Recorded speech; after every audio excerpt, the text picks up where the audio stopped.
All right, the next panel needs no introduction, but final of the day, led by our man Bruce Townsend, the veteran perspective, understanding the modern military veteran workforce. Well, hey, good afternoon, everyone. We just like Patrick sent at the just before lunch. I am very cognizant of the fact that we are the last panel of the day. We are the only thing standing between you and getting out here or to the free cocktails that you'll find in the room to our rear. So we will jump right into this. What I'd like to start off with saying, there's a disadvantage to being the last panel of the day, and that disadvantage is we're standing between you and the end of the day. But the advantage is that a lot of what you're going to hear from this panel, from me and these very outstanding people to my left, is that we get to build on everything you've already heard today. So the first thing I want to say is thank you to Nick and to George and to Vets Indexes for having us and for hosting this. And thank you to all of you who are still here at the end of the day. I've done several of these, and this one is by far the most well-attended in person. And the fact that all of you are still here at the end of the day and you haven't found something else to go do or you haven't stepped out to take care of regular business, thank you very much for sticking around to listen to us. I want to say thank you and congratulations to all of your award winners, Nick, and blow my own horn a little bit. I work for a DoD agency called Employer Support of the Guard and Reserve, or ESGR for short. How many of you have ever heard of ESGR? Pretty good percentage. All right. I'll get to what ESGR does in a moment, but one of the criteria for winning an award from Vets Indexes is how well you take care of your reserve component service members, and that's measured by how many awards you get from ESGR. So really, we have a nice partnership with Vets Indexes on that. ESGR is Employer Support of the Guard and Reserve. Very, very quickly, we are the program that basically takes care of making sure that your reserve component service members keep their job whenever they go away, whether it's for that 1 weekend a month, for that 2 weeks, they used to call it summer camp, but that 2 weeks of annual training, or a long-term school, or a deployment. Whatever it is, ESGR advocates for those service members. And in my particular part of ESG is I work with the employers, and I get to tell you that you did a great job when you do that kind of thing. And we have several awards that can go to your company for that. So that's basically what ESGR does. We definitely want to work with employers, whether you're a large employer, a small employer, or a public sector employer. Our awards start off with the individual one for a supervisor, and they go all the way up to what we call the Freedom Award. Every year we give those to 15 employers, and this is a big award. Actually get a letter signed by the Secretary of Defense presented to you for doing a good job of taking care of your reserve component employees. And there were several previous recipients of the Freedom Award in this room. Fiserv, where's Fiserv? You still here? There we go. Fiserv still here. USAA. I think I saw. I think I saw Oli had to duck out. Fulton Bank. Are you still here? You're a finalist this year, so good luck to you. It means something just because this year we had 1,758 nominations for the Freedom Award from around the country. That's a lot. And we only 15 of those nominees are actually going to receive the award. So that's well less than 1% of all the nominees. Nonetheless, it's a great honor for you to be nominated. Somebody who works for you, who serves in the Guard and Reserve, thought enough of you to put you in for that award. And that in itself is an accomplishment. All right. So moving along to this particular panel, which is understanding the modern military veteran in the workforce. I'm going to turn to my very distinguished panel colleagues here, and I'm going to ask them each to introduce themselves. And when you introduce yourself, tell everybody what it is you do and why you're here. Is this working? There we go. Okay. I am Kristen Schmalz. I am a retired Air Force veteran. I work for the best, what do we call it? The best kept secret in healthcare is Select Medical. I'm a clinical recruiter there. So I recruit people or professionals from, CNAs all the way up to respiratory therapists, RNs, house supervisors, just various positions, various roles across the country. Fatina, wherever you are, you stole my joke. I was going to also say I do not golf.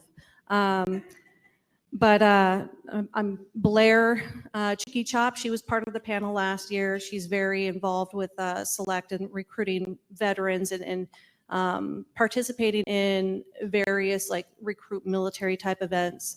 And so she had requested that that I be a part of this as our as Select Medical's most recent SkillBridge success. I did join the team as part of a SkillBridge internship program, which in turn turned into a full-time opportunity and a full-time position there. So thank you for having me. Good evening. Yeah, my name's Aaron Knowles. Currently, I am in the transition period. I am actually going to retire from the U.S. Army after 20 years, 5 months, June 30th of this year. So I am in the process in that kind of pipeline of looking for my next career. Currently, I am still assigned to the 5th Special Forces Group, Fort Campbell, Kentucky, where I was the Deputy Chief of Public Affairs. So basically doing media liaison, all that type of public relations, a lot of news releases, things like that, what your PR people generally do for you and your companies. During my transition right now, I'm doing freelance for a couple of websites, writing, community management. But yeah, that's kind of my experience is I like to talk to veterans while I'm in this transition period and kind of give that perspective of a public relations expert / brand manager and really explain to transitioning veterans that they need to rebrand themselves as they transition from basically a we component to an I component. So that's what I'm doing right now. Awesome. Good afternoon, everybody. I'm Brian Brooks. I'm the talent acquisition manager for Knowles Precision Devices. We're a global microelectronic component manufacturing company. Prior to that, I served 15 years active duty in the Navy, 10 of which was in the career recruiting force. I'm from Corning, New York, about 5 hours west of here.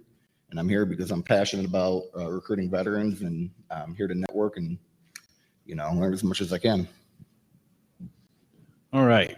Well, one of the things we do when we do these conferences is they encourage us as the moderators to get with our panelists beforehand and do a quick meeting so that we all understand what we're going to talk about. And I promise I'm not going to throw any curveballs at you guys. And I'm not. But what we're going to do, I'm only going to ask them each one formal question, and then we're going to build off of that for the discussion. And then, of course, we'll open it up for any of you who want to talk about anything that we bring up, or even, if it ties into something earlier today to this panel, we'll ask you to do that. So the first question I'm going to ask for Kristen, and have to put my eyeballs on. Kristen, in your experience, what attributes do you see or look for in veterans in your area of workforce recruiting? What is it you're looking for? So I hate to say that's kind of a tough question to answer, but it is, in the fact of there are certain minimum qualifications that somebody has to meet to be eligible for a position. So, first and foremost, you're looking for those minimum qualifications, and or, depending on the hospital, the position it is, they might be a little more particular and have a preferred qualification that they want. But if we can talk to the hiring managers, and if we can, let them know more about veterans and what they can bring to the table, you have resilience, you have leadership, you have, oh gosh, I had a whole list of stuff here. Diversity, inclusion. I mean, there's just a laundry list of attributes that, every veteran has, that they would be able to bring forward to the company and to that position and everything else. So where I'm looking for that right candidate, I'm also very excited when I see a veteran and when I see somebody with that military service on their resume, and try to establish that bond, try to, reach out and just find out, hey, what are you looking for? And I had the conversation earlier today of, am I allowed to actually, I'm still trying to figure out what I'm allowed to do in my position, because, in the military, you have to ask permission. And so I'm still kind of in that mindset. I've only been retired for about 1.5 years now. But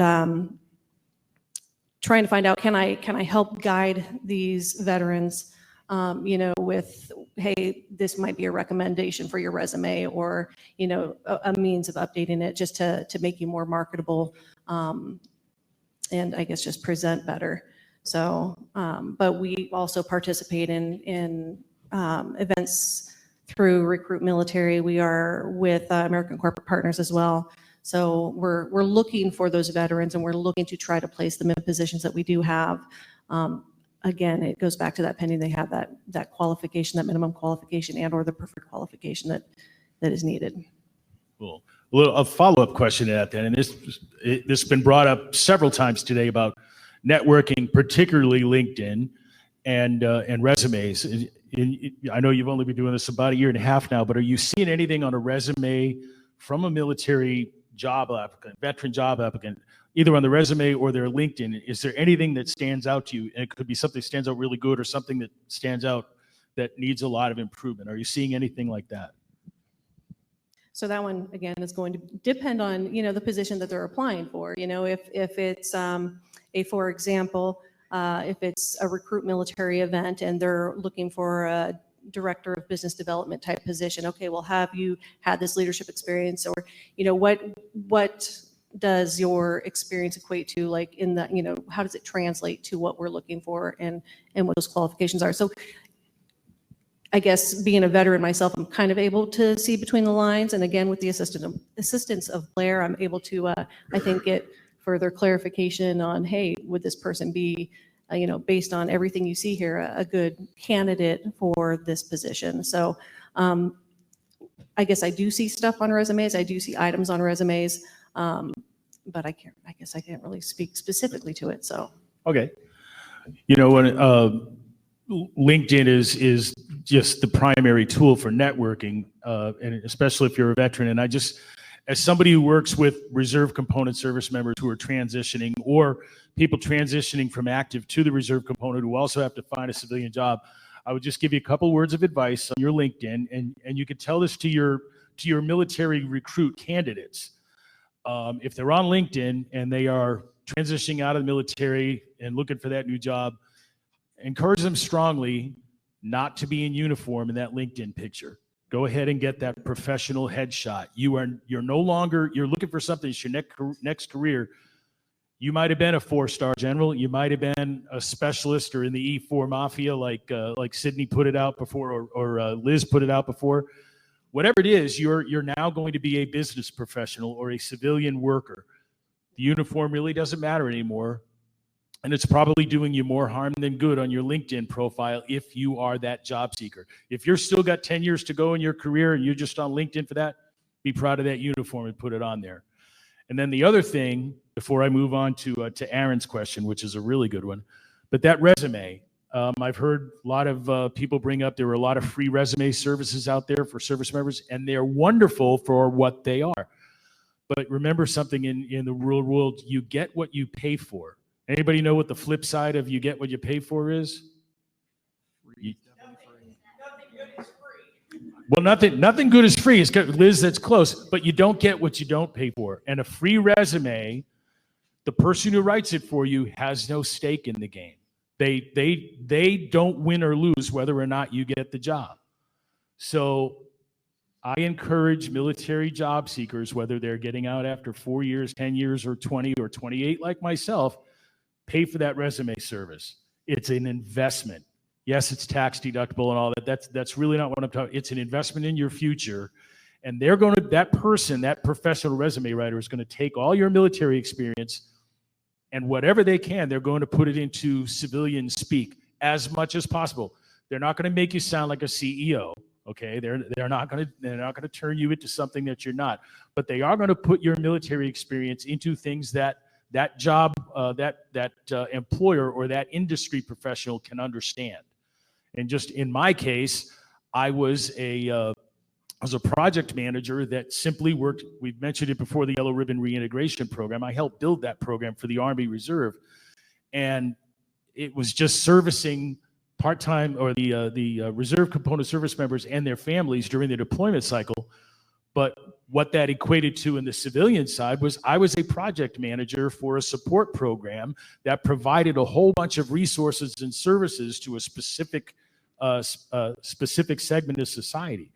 And involved in that was contracting with hotels and setting up event management and working with transportation and logistics. I never thought of any of that. I just thought I was taking care of my soldiers. So that's just one example. Encourage them to get a professional headshot and go ahead and a free resume is great, but go ahead and get that really good one. Now I'll jump off of that soapbox. And the reason I said that is because, Aaron, it leads right into you. Can I interject one thing real quick? Sure. So one thing that we always hear about LinkedIn, we always hear about USA Jobs. There's all these, websites where everybody can go in there and just create a profile and upload a resume, create some kind of resume. But what I kind of challenge other employers as well as veterans to do as well is look at, there's actually a new kind of sub-genre of those websites kind of forming. And those are the ones that are very specified to certain aspects of military service or, serving the Department of Defense, things like that. Like, for instance, there's a website, Clearance Jobs, where if you're a cleared individual, you can upload and you're part of a very small part of the community that can maintain a clearance. And that way, if an employer goes to that website, they can actually dive right into a pool full of, employees that already have those clearances, that have those unique capabilities. Another website that I've started talking to is a guy, he's a veteran. He started his own website called Major Talent that is basically allowing service members, veterans, spouses to log on, turn all of that military experience into civilian dialogue for those recruiters. And then it's also a pool that those recruiters can just dive right into and find candidates. So if you a veteran, if you found veterans that are having a hard time on websites like LinkedIn, have them look a little bit deeper and focus on what their specific skill sets are and find those specialized communities to where they can really bolster themselves and set themselves apart. Very, very, absolutely. That's a great add-on to what I said. But the question for you, and Aaron, I'm glad you brought it up. When we talked on the phone, you said this, and it leads into the question. Veterans transition from a we attitude to an I attitude. When you're serving, you're part of a team. You're part of a we. But now you're looking for your next job, and it's not a we anymore. It's an I. What am I going to do, and how am I going to be successful? So, Aaron, right now you're in that transition phase. What are the biggest challenges that you see for veterans who are starting to enter the workforce for the first time since they raised their hand and said, I do? The biggest challenge that, luckily enough, I've had a lot of experience of being public affairs to where I've had to kind of speak on, as an individual about an organization. But generally, when you go to soldiers, whether they've been in for 10 years, 10 months, or 20 years, the mindset is an indoctrination mindset where it's, we as the team, we as the team, we as the team. But as you transition out, you have to start looking at those skills that you've developed along with your team as your own unique traits.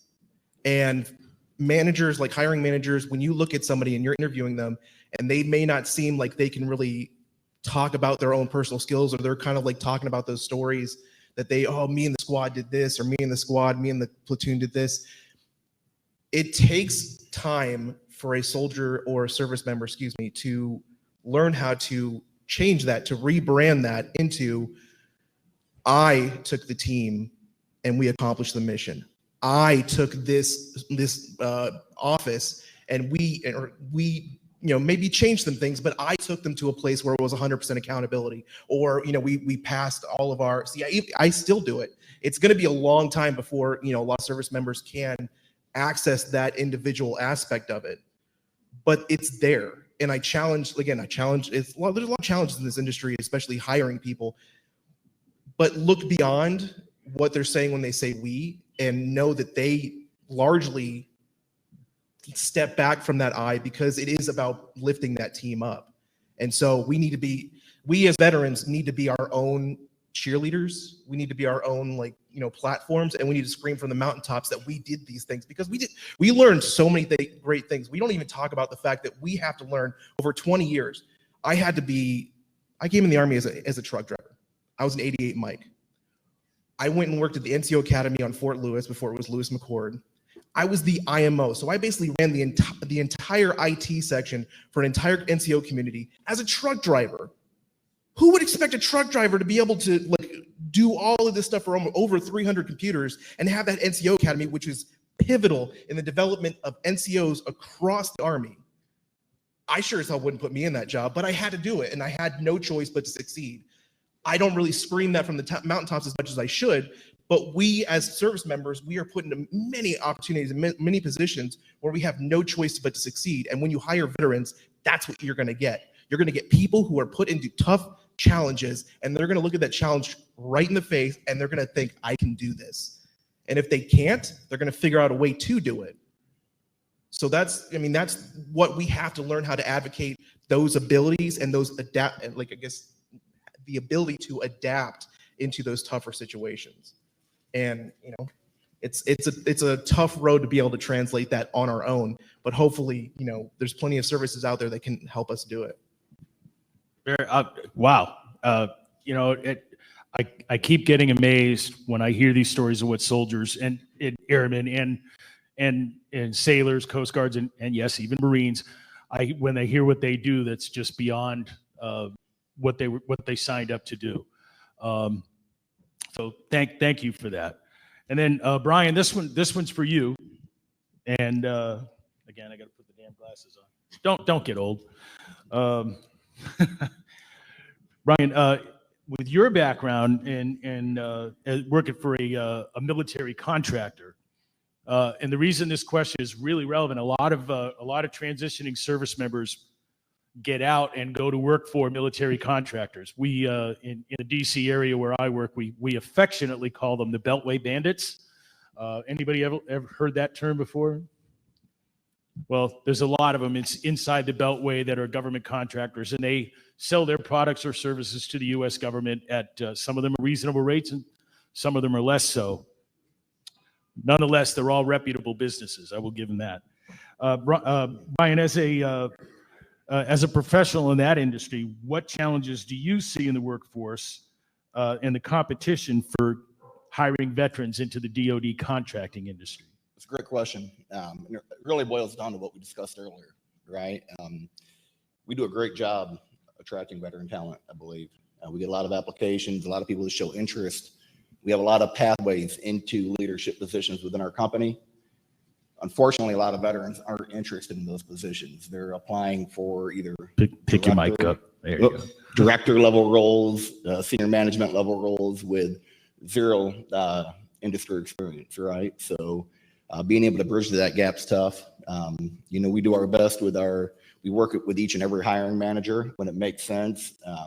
I'll partner with other veterans within the organization and try and sell the hiring manager when it does make sense. However, I think veterans need to be realistic with our expectations, right? And know that we have to take that step back when we're transitioning and we're going from the military into, the civilian sector for sure. And, one thing that we did to help bridge that gap is we just recently developed our Skill Bridge program to kind of help, with some of that. So we got approved last month for that, but that's really the biggest hurdle that we run into is, a lot of the positions that folks are applying for, they're not necessarily qualified for. Again, the title of this panel is, the understanding the modern military military veteran in the workforce. And one of the things that I noticed I had to check myself on several times when I was making that transition. And Kristen, you hinted at it, and Aaron, absolutely you did, and Brian, you too. But this is a fun question for all three of you. And Brian, I'm going to start with you. Have you ever caught yourself saying something that would be completely understood by your military compadres and team members that your civilian coworkers kind of look at you and go, what? In other words, tell me you're a veteran without telling me you're a veteran? Absolutely. I think email, FYSA, when I reply. Yeah. That's a good one. Yeah. How about Aaron? What about you? Absolutely. Constantly sending emails and let's lock it in or bluff, bottom line up front, things like that. What does that mean? What are you talking about? Kristen? Yes, the absolute same that they said.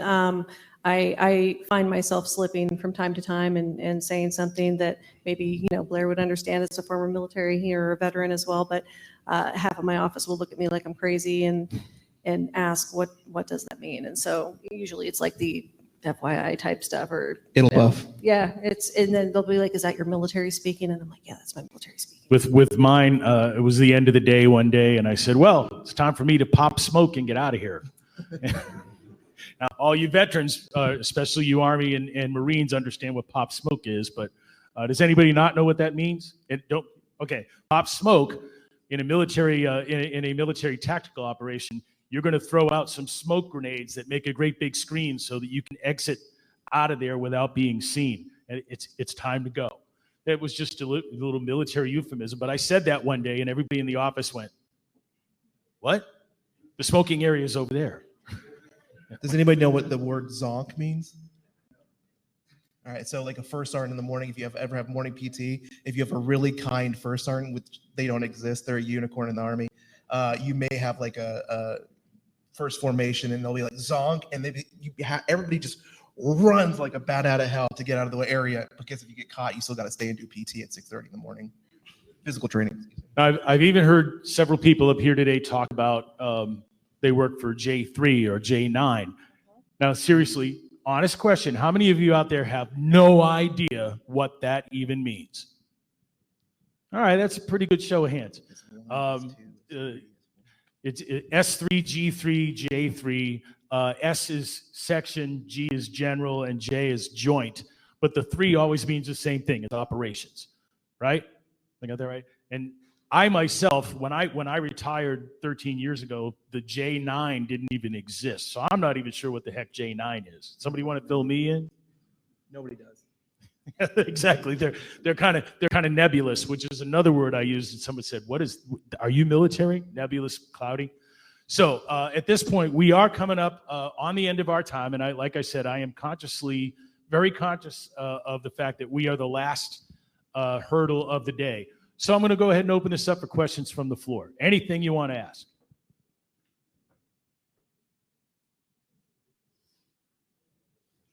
I see one somewhere. Hey, please wait for the microphone. And the reason I say that, you may have the best operatic and command and control voice in the world. However, the reason I ask you to wait for them, there's 2 reasons. First off, the people online can't hear you without it. The second reason is there are people like me who, after a long career in the military, have some hearing loss, and without wearing hearing aids, we're trying to hear you, but we can't, because when we're trying to hear you, we're not actually listening. We're focusing. So there's your microphone. Go ahead. Okay. All right. You filled enough time with that. All right. Awesome. Thanks, Bruce. I just wanted to pick up on your comment about the portrait. So we do training veterans that are interested in transitioning into the financial services space. So that's our space. My partner, who's in the Navy, had this portrait with an American flag in the background, which was kind of his military portrait. So he used a service. I just wanted to look it up and share it with you all. It's called portraitsforpatriots.org. It is free, but I have to say, it's a good portrait, because basically what happens is around the country, you have different photographers that volunteer their time to take the portrait. What they ask is that you tag them in your LinkedIn profile and say, hey, I used XYZ photographer in Chicago or in Philadelphia or wherever that is. So it's a great resource. It's portraitsforpatriots.org is the headshot resource. There's also Operation Headshot as well. They do. That's a really good one. They do another one as well. There you go. Are you raising your hand for a question, or you're just saying Operation Headshot? Oh, there we go. All right, they're in the room. You're welcome. I'm done. So, my name is Matt Watkins. I'm with Premise Health, but like I mentioned earlier, I also run a nonprofit with my wife Chelsea called Operation Headshot. Portraits for Patriot is a wonderful organization, and we recommend people to them all the time, simply because of our reach. We're a new nonprofit. We provide professional headshots to veterans, military spouses, Military spouses, no matter what stage of being a spouse you're in, whether you're a new military spouse, a reserve spouse, a veteran spouse, a widowed spouse, all of our services go to you. We kind of got tired of all the talk about helping military spouses at different stages, so we started doing something about it. Outside of that, we also just started a master class to teach photography and get them in the industry, whether it be a military spouse of any stage or veteran, to get them into something else. So we help them throughout their transition. If they're coming out of the military, we teach them a skill if they want to learn photography, and all of our services are free to them. But we can't do it, of course, without other organizations helping us. So Thank you very much. that's why you mentioned Operation Headshot. So I appreciate it. Oh, Thanks. great, great. Before we wrap this up, I'm going to let each of my panel members hear your final comments for the day before we go get our free cocktails. So, Brian, you're first. No, it's just a pleasure being here, getting to meet everybody, doing some networking, and ready for a happy hour after this. Aaron, and anything, it doesn't have to be thank you. I mean, anything other wisdom you want to share with everybody. Well, I do appreciate everybody, being here and listening and allowing us to give our comments and, kind of boost up the veteran community. I myself am looking for a public relations, public affairs position in the New York area. Boom. That's why I came. But also, I'd like to throw out there, I actually started my own nonprofit about 2 years ago called Shred the Stress. It's a new, I like to call it the first of its kind because we use electric skateboards, PEVs of all kinds, scooters, bicycles, things like that to take service members, veterans, their families out because, let's be honest, not a lot of 501c3s focus on the entire family and those memories and experiences. And basically, I teach my audience how to ride these boards, how to ride these PEVs, and then I let them teach each other, create new memories, create bonds within the family as well, new experiences. It's a great way to get them out of the office. Again, it's called Shred the Stress. I'm moving it from Tennessee, where I was operating during my time full-time in the Army, helping all of Fort Campbell and the community. So look for that in the New York area. So if you have veterans within your organizations that look like they may be a little stressed, shredthestress.org. Look me up. I've got business cards as well. I'd love to help them out. That's it. Kristen, floor is yours. So I would say my final comment is if you have the ability, if your company or business has the ability to get involved with American Corporate Partners or even the Skill Bridge program, do it, please, because it is such a great service to our veterans, our transitioning service members. Again, Skill Bridge, there are various, if you don't go DOD and get DOD authorized, there's various companies that are like third-party participants. There's Vets to PM, 50 Strong. I think Hire Military, is Hire Our Heroes one of them as well? I'm not 100%, but I know that there's a handful of those third-party participants who are helping those transitioning service members to get those additional skills and just help ease that transition. Again, keep in mind and I have my list here, your veterans can bring so much. Your transitioning military can bring so much. They have that leadership, adaptability, diversity and inclusion, teamwork, ethics, problem solving, communication, resilience, integrity, ability to handle stress and or stress management, dependability. Every service has their set of core values, and then self-direction and motivation. So, I mean, there are so many things that you can get from a veteran and from a transitioning service member. So just keep an open mind. For my final comments, I would like to say, first off, Mike Miller, who was our keynote speaker this morning. I've known Mike for years. I actually used to work for Mike in a previous incarnation of his job and a previous incarnation of my job. We were on a public-private engagement team for the Military Civilian Transition Office. And I will just tell you that you will not meet a finer gentleman or a finer team of people than the folks he leads in MCTO. And they know that they are not meeting everything that you in corporate America need yet. They know that. But they are working their tails off, just as we are over in ESGR, trying to keep improving and meeting your needs in the evolving workplace and the workspace. So I'm going to get off the stage, but I want to say thanks again to all of you for coming, and thanks to these great people up here in the panel with me. Can you give them a hand, please? And we'll make sure we stay up here long enough for the picture. There you go. Good action shot, Aaron. And I'm going to turn it back over to Nick. Nick, thanks a lot, brother.